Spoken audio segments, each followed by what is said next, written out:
Klaryssa, where are you right now? So I am at our Daily Hive office here in Vancouver. Made it in today.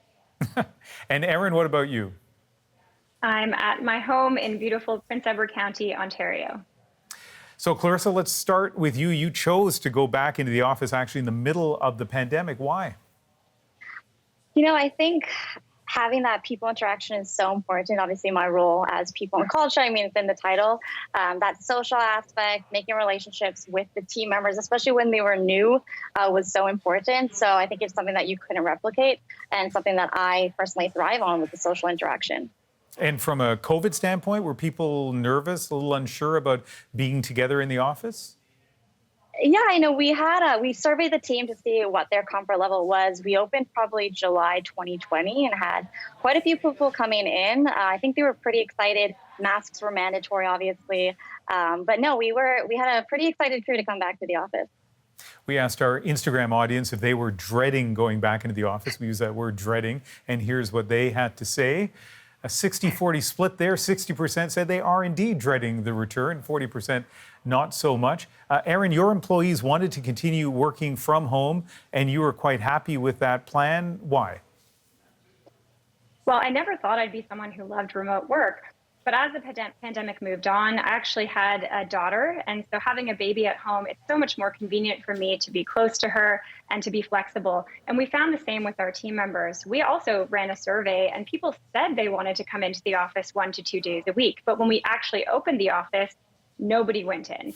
Everyone really loved the remote work. And because we had hired people across the country, if they did go into the office, they were just getting on Zoom calls anyways. I sent a tweet out earlier today asking what people thought, and we got lots of thoughtful replies, and I want to read a couple of those right now from people. Here's one. It doesn't make a lot of sense being called back into the office just for all of your meetings to continue to be on Zoom. Another tweet reply, I'm all for working from home, better for the environment, cost effective for the employee and employer, parking and gas costs. Better work-life balance for employees, less sick leave, more productivity, employees eat healthier at home, et cetera, et cetera. Klaryssa, what do you think of that? I think there's an element of truth there for sure. Here at Daily Hive, we have a hybrid model. So if you want to come in, you're more than welcome to come in. People with kids or who have different schedules, you're more than welcome to work from home too. But the office gives you that opportunity to come in for that social component, which I think is really hard to replicate on Slack or on any virtual setting. We heard via Twitter from some people who missed the office as well, or whatever workplace they had. Here's what they had to say. I reluctantly started going back a couple of weeks ago. It didn't take long to realize how much I'd missed the energy you get from colleagues and the impact that in-person collaboration can have on productivity. Commute is still terrible, though. Here's another one. Our company has allowed us to choose a hybrid format. For me, that's the best. I love being back in the office. I'm energized by seeing colleagues in person, but it's nice to reduce my carbon footprint and save money and time by working from home and some days. But Erin, what about the idea of how good in-person contact and collaboration can be? Are you missing that with your company? Well, we actually are having our first ever in-person company retreat at a resort north of Toronto next week because we absolutely value in-person conversation, connection. We're just going to do that a couple times a year in person and otherwise virtually. So I think it's still possible. And our employees really value flexibility and autonomy. So for us, we've created core hours policies where we only have to be online a certain 4 hours of the day, and otherwise people can work whenever they want. And we also have a work from anywhere policy, and I'm going to be working from Italy for the month of July. So, it really depends what you're looking for, but the people who are attracted to Willful really want flexibility, autonomy, and the ability to do their own thing.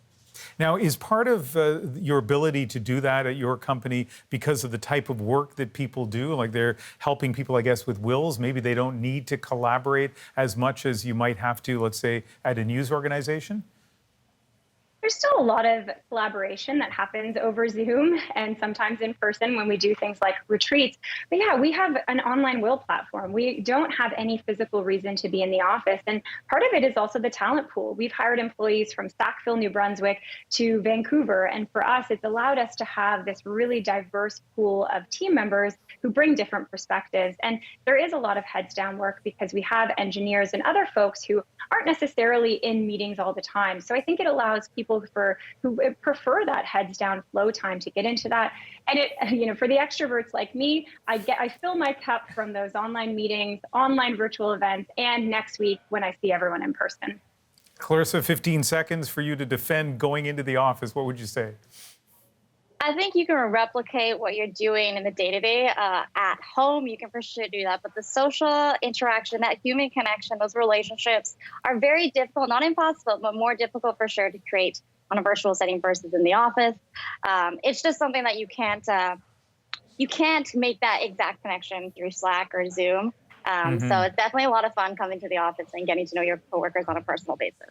Both of you seem like a lot of fun. Great conversation. And I should say, also great conversation on Twitter. If people check out that tweet I sent out, they'll see a lot of interesting replies. But thanks to both of you. Thank you.